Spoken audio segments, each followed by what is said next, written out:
मित्रों, आज हम चलते हैं उत्तर प्रदेश के हाथरस जिले के अंतर्गत आने वाले मुरसन कस्बे में, जहां इगलास रोड स्थित हनुमान जी का प्राचीन मंदिर और बगीची है। आज हनुमान जी के जन्मोत्सव पर हम हनुमान जी के लाइव दर्शन करेंगे एवं वहां के महंत जी से मंदिर के बारे में जानकारी प्राप्त करेंगे। तो दोस्तों, आज हम आ चुके हैं मुरसान के बहुत ही प्राचीन मंदिर हनुमान जी के मंदिर में, और हनुमान जी मंदिर के जो महाराज जी हमारे सामने हैं।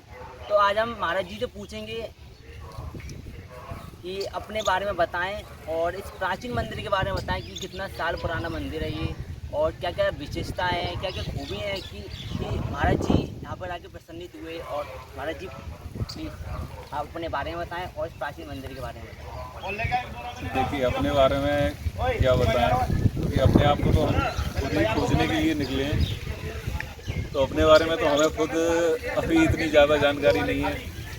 और इस स्थान के बारे में जितने समय से यहाँ पे आए हैं तो बड़ा दिव्य स्थान है। जब से हम यहाँ प्रथम बार आए थे तो हमें ही स्वयं यहाँ जो अनुभूति हुई उसकी वजह से हमने इस स्थान को अपनी साधना के लिए चुना। यहाँ हनुमान जी की बड़ी विशेष कृपा है। फिर साथ में अभी माता की स्थापना हुई, माता भी विराजमान है, तो बड़ा ही सहज और सुलभ मार्ग है प्रभु प्राप्ति का, भक्ति का, कि उसकी साधना में आप उतर जाओ। जितना आप ईश्वर का ध्यान करोगे उतनी ही कृपा आपके ऊपर बरसती जाएगी। ये संबंध एक ऐसा होता है जैसे एक माता और पुत्र का। एक पुत्र माता को जब जब याद करेगा तो माता किसी भी अवस्था में हो, किसी भी कार्य में हो, कहीं भी बैठी हो, लेकिन जहाँ अपने पुत्र की पुकार सुनती है तो तुरंत दौड़ के चली आती है। तो ये स्थान भी कुछ ऐसा ही है। यहाँ पे आप अपनी कुछ मनोकामना रखते हो। यहाँ हनुमान जी महाराज हैं, बड़े प्राचीन हैं, हमने भी सुना है, हमें भी यहाँ आए हुए ज़्यादा समय तो नहीं, 5-6 महीने हुए हैं, लेकिन जो हनुमान जी की कृपा है हमने भी स्वयं कई बार महसूस की है। बड़ी दिव्य स्थली है और बता देंगे बड़ा प्राचीन ये हनुमान जी का स्थान है। यहाँ हनुमान जी का बड़ा सुंदर बाल रूप है, जिसको बालाजी महाराज के नाम से हम कहते हैं। ये बालाजी महाराज हनुमान जी का ही बाल रूप का तो बड़े दिव्य छवि है भगवान की, बड़ी दिव्य कृपा है, क्योंकि हनुमान जी स्वयं अपने आप में एक भक्ति का उदाहरण है कि उन्होंने, हनुमान जी ने एक भक्त और एक दास बन के भगवान का, और इतना उन्होंने तपस्या की, इतना प्रभु की सेवा की कि उस सेवा के प्रभाव से ही हनुमान जी आज सर्वत्र संसार में पूजनीय है। आप देखोगे इस संसार में जितने भगवान राम के मंदिर नहीं होंगे, उससे कहीं अधिक हनुमान जी के मंदिर आपको मिल जाएंगे। क्यों? इसका कारण यही है कि हनुमान जी ने भक्ति को इतना प्रबल बना दिया कि उस भक्ति की शक्ति से ही उन्होंने भगवान का पद प्राप्त। हमारे महाराज जी ने बताया माता पिता के रूप में इस प्राचीन जो जगह है उसको माता पिता का एक रूप दिया है, और बहुत ही सुंदर तरीके से इन्होंने इस प्राचीन मंदिर के बारे में बताया। एक और सवाल है कि भक्ति और प्रेमी में क्या आपके हिसाब से अंतर है, कि भक्त क्या होता है और प्रेमी क्या होता है?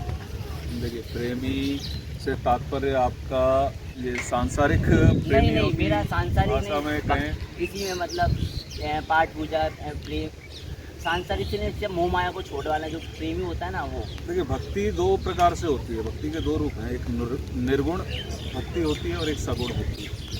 तो सगुण में भी जो आपका प्रेम रस है, जो करुण रस होता है, जिसमें प्रेम होती है, करुणा होता है, वो भक्ति के एक रस में आता है। और इससे जो भक्ति करता है उसके लिए नियम बड़े दौड़ रहे जाते हैं, मतलब उसके लिए नियम उतने मायने नहीं रखते कि नियम करता तो है, लेकिन भक्ति में प्रेम को इतना अधिक व्यक्ति प्रबल कर लेता है कि उसके लिए नियम से परे हो जाता है, और वो प्रेम इतना विशाल हो जाता है कि वो भगवान को प्राप्त कर ही लेता है। जैसे मीराबाई का उदाहरण लेते हैं कि मीराबाई ने भगवान की भक्ति की, लेकिन भक्ति से अधिक उनको एक प्रेमी के रूप में स्वीकार किया, पति के रूप में स्वीकार किया, और प्रेम को इतना बढ़ा लिया कि वह स्वयं मीरा भगवान कृष्ण में समा गई। तो ये प्रेम की शक्ति है। बिल्कुल सही कहा कि मीरा जी का नाम तो हर जगह, जब प्रेम आता है तो मीरा जी का नाम तो अवश्य आता है, क्योंकि वो भगवान श्री कृष्ण की इतनी बड़ी प्रेमी थी कि बिना उनके नाम के प्रेम को उसके बारे में बता ही नहीं सकती है। तो अब मैं ये जानना चाहूँगा कि कितने सालों पुराना ये बालाजी महाराज का मंदिर है। देखिए, यहाँ हम आए तो हमें यहाँ के लोगों से पता चला, जो इस मंदिर के इस समय सेवा में है, उन बच्चों से भी पता किया तो उन्होंने कहा कि कम से कम 150 साल तो इसको हो चुके हैं, और उससे भी अधिक प्राचीन हो सकता है, क्योंकि ऐसा होता है मूर्ति कई प्राचीन होती है, मंदिर का जीर्णोद्धार होकर मंदिर नए नए रूप में बनता रहता है, किंतु जो देवता की मूर्ति होती है, प्रतिमा होती है, वो बड़ी प्राचीन होती है। तो यहाँ भी वही प्राचीन हनुमान जी का स्थान है, और यहाँ आसपास के लोग जो रहने वाले हैं वो भी अपने अपने अनुभव बताते हैं कि भगवान हनुमान जी की लोगों पर कृपा किस प्रकार बरसती है, किस प्रकार वो यहाँ आके अपनी अपनी इच्छाएं पूरी करते हैं। तो उससे यहाँ जो भी भक्त आता है वो भगवान की कृपा से अभिभूत होकर ही वापस जाता है। महाराज जी ने बताया कि कम से कम 150 से ज़्यादा साल पुराना ये प्राचीन मंदिर है हनुमान जी का। तो अब मैं महाराज जी से ये सवाल है कि आपने क्या सोचकर या किस उम्र में आपने इस मोह माया को छोड़कर भगवान की जो राह है उसको पकड़ा आपने? देखिए, ये प्रश्न बड़ा जटिल है कि इसका उत्तर सीधे सीधे नहीं दिया जा सकता कि व्यक्ति कब साधु बनेगा या कब अपने सांसारिक जीवन के मोह से मुक्त होगा। इसके लिए अब आपके जीवन में हम कहें कि आप सर्टेन एक समय पे ये काम करेंगे तो वो संभव नहीं है, कभी ये ईश्वर की कृपा से ही प्राप्ति होती है। किसी किसी को जल्दी मौका मिल जाता है, किसी को देर से मिलता है, किसी को हो सकता है पूरे जीवन भर नहीं मिलता। तो ये तो उसकी कृपा पर निर्भर करता है कि वो आपको अपनी शरण में लेके अपनी सेवा का अवसर किस प्रकार प्रदान करते हैं। हमें कुछ समय पहले जो आवास हुआ, जो उसकी कृपा हुई, उसकी वजह से हम इस दिशा में बढ़ते चले, और हमारा माता से विशेष लगाव है, जगत जननी आदिशक्ति, तो हम उसी की आराधना में लीन हैं।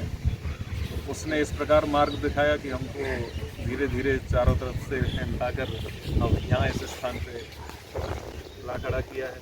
और मैंने सुना है कि आपने कि देश की बहुत ही जो ऊंची ऊंची परीक्षा होती है सीए, उसकी भी आपने सीए परीक्षा वो आपने दी, और उसको उसकी जो उपाधि है वो भी आपने हासिल कर लिया है। अब देखिए, वो उपाधि तो हमारे लिए इस जीवन में क्या उसका लाभ है, क्योंकि हम तो अगर देखा जाए तो आध्यात्मिक जीवन में जो हमने उपलब्धि की हो तो उसका तो हमें गर्व हो सकता है कि हमें गर्व है कि हम सांसारिक जीवन में क्या किया। हमने बैंक में भी जॉब की है, सीए भी पूरी नहीं की थी, किंतु हमने सीए इंटर कंप्लीट करके तब उसको छोड़ा था। तो आप हमारे जो व्यूअर्स हैं उनको क्या मैसेज देना चाहेंगे कि कर्म किस तरीके से करना चाहिए? क्या हमें फल के बारे में सोचना चाहिए कि सिर्फ अपना कर्म ही कर्म करना चाहिए, या फिर कर्म में इतना मगन हो जाना चाहिए कि फल के बारे में नहीं सोचना चाहिए? देखिए, आपको अल्टीमेट आपको ये सोचना है कि आपको चाहिए क्या। एग्जैक्ट अगर आपको सफलता चाहिए तो आपको सफलता के बारे में सोचना बंद करना पड़ेगा। सबसे पहले आपको अपने प्रयासों को देखना पड़ेगा कि आप प्रयास कितना कर रहे हैं, और फिर अपने आप से प्रश्न करें कि आप जो प्रयास कर रहे हैं वो क्या आपके सफल होने के लिए पर्याप्त हैं। क्योंकि जब तक आप स्वयं से संतुष्ट नहीं होंगे तब तक आप अपनी सफलता की कामना कैसे कर सकते हैं। तो बहुत ही खूब बताया है कि हमें अपने प्रयास को कभी नहीं छोड़ना चाहिए और कर्म करना चाहिए, क्योंकि फल तो हमारे हाथ में है ही नहीं है, फल है प्रभु के हाथ में। तो सिर्फ अपना कर्म कीजिए और पूरी इच्छा के साथ कीजिए। तो अब मैं आपसे ये पूछना चाहूँगा कि आप 5-6 महीने पहले आए हैं, तो आपको मतलब क्या लगा कि आप इसी जगह आए? देखिए, इसके लिए तो हमने कहा ना, इसका कोई सटीक कारण नहीं है। हम रास्ते से गुजर रहे थे तो ये भगत हैं, इनकी दुकान है। नहीं तो हमारा ना हमने कभी इस स्थान को पहले कभी देखा, ना इसके बारे में हम जानते थे। हाँ, कभी ऐसा है कि यहाँ से रोड से निकल गए तो निगाह हुई होगी यहाँ कोई मंदिर है, किंतु हम यहाँ कभी आए नहीं इससे पहले। तो चलिए आप हमें बताइए कि आप किस स्थान पर रहते हैं और हमें बालाजी महाराज के दर्शन कराइए। दर्शन श्रृंगार हो गया बस। देखेंगे महाराज जी की कुटिया को और फिर हम करेंगे बालाजी महाराज के दर्शन। तो यार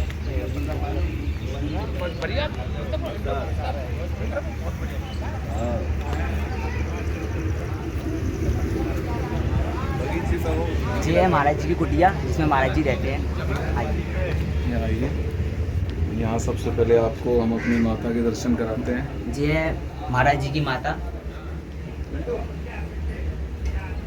ये माता मंगल चंडिका का स्थान है। हम प्यार से माता को मंगला बोलते हैं। तो माता की कृपा ऐसी है, ये सभी पे मंगल ही, सभी का मंगल ही मंगल करने वाली है, करुणा बरसाती है। इसकी कृपा से ही हमें तो कभी ऐसा महसूस नहीं होता कि हम कहीं जंगल में या ऐसे स्थान पे अकेले रह रहे हैं। यहाँ पूरे इस स्थान पे हम अकेले रहते हैं, लेकिन माता की वजह से हमें कभी ऐसा आभास ही नहीं होता कि हम अकेले हैं। तो आइए अब बालाजी महाराज के दर्शन करते हैं।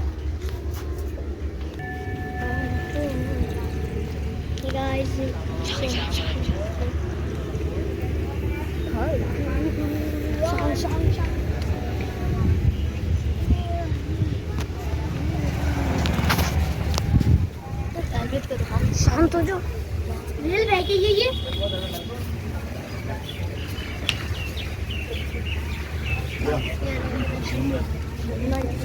प्यारा सा मुखड़ा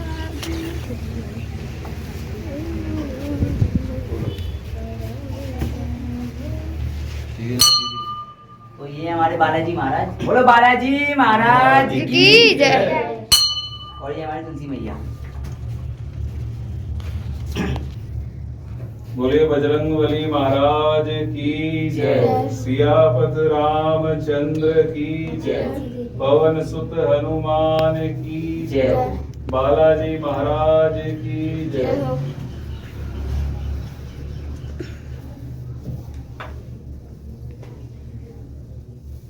तो दोस्तों, आप सभी अगर बालाजी महाराज के दर्शन पाना चाहते हैं तो मैं इस मंदिर का एड्रेस जो है डिस्क्रिप्शन बॉक्स में दे दूंगा।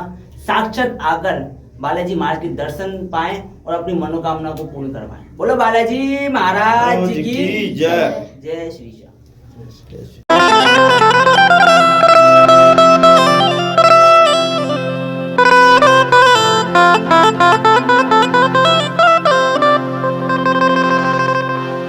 मेरे घर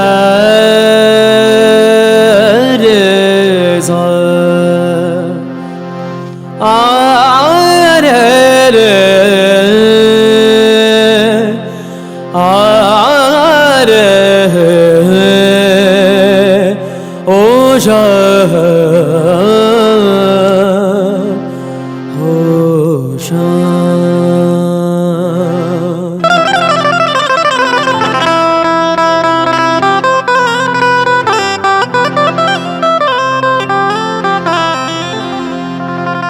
सजा दो घर को गुलशन सा, सजा दो घर को गुलशन सा, मेरे सरकार आए हैं। सजा दो घर को गुलशन सा, मेरे सरकार आए हैं। मेरे सरकार आए हैं, मेरे सरकार आए हैं। मेरे सरकार आए हैं, मेरे सरकार आए हैं। मेरे सरकार आए हैं। लगे कुटिया भी दुल्हन सी, लगे कुटिया भी दुल्हन सी, मेरे सरकार आए हैं। सजा